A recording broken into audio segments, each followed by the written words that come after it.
भगवान गौतम बुद्ध की प्रेरक कहानी। मैं ही गरीब क्यों? आजकल के दौर में अधिकतर लोग अपने जीवन से असंतुष्ट हैं।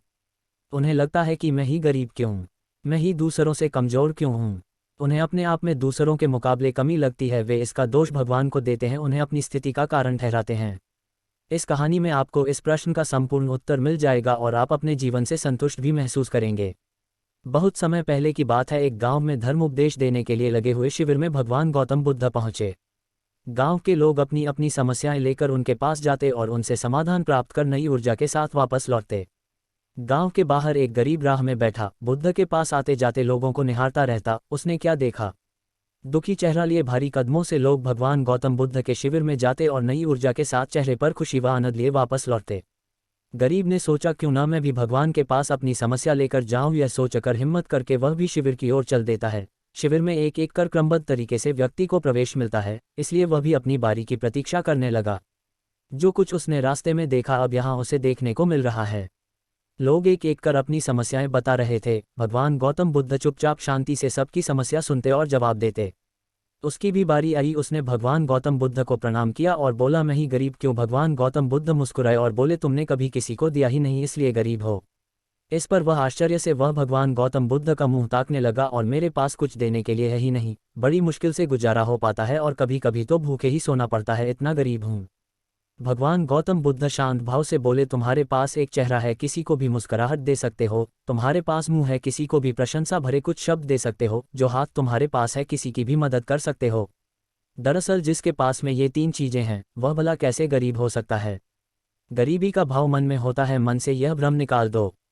लोगों को देते जाओ, गरीबी अपने आप ही दूर हो जाएगी। यह बातें सुनकर उस गरीब का चेहरा दमक उठा। उसे अपने प्रश्न का उत्तर मिल चुका है।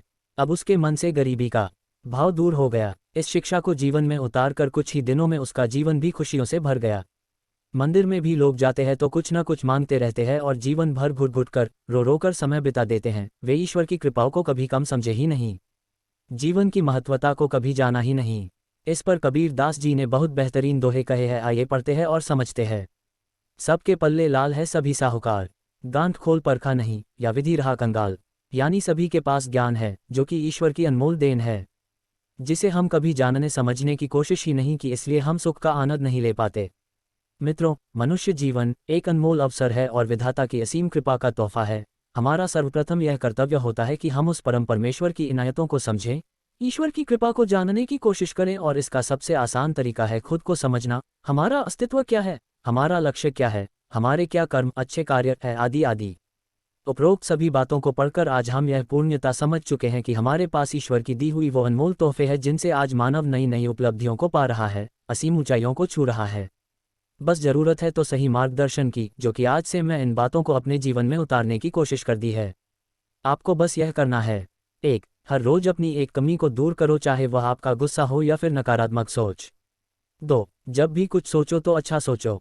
3. अगर कुछ करना का सोचा है तो तब तक उसके पीछे लगे रहो जब तक कि वह काम हो नहीं जाता। अगर हमारी कहानी आपको अच्छी लगी तो आप हमारे चैनल को सब्सक्राइब करें।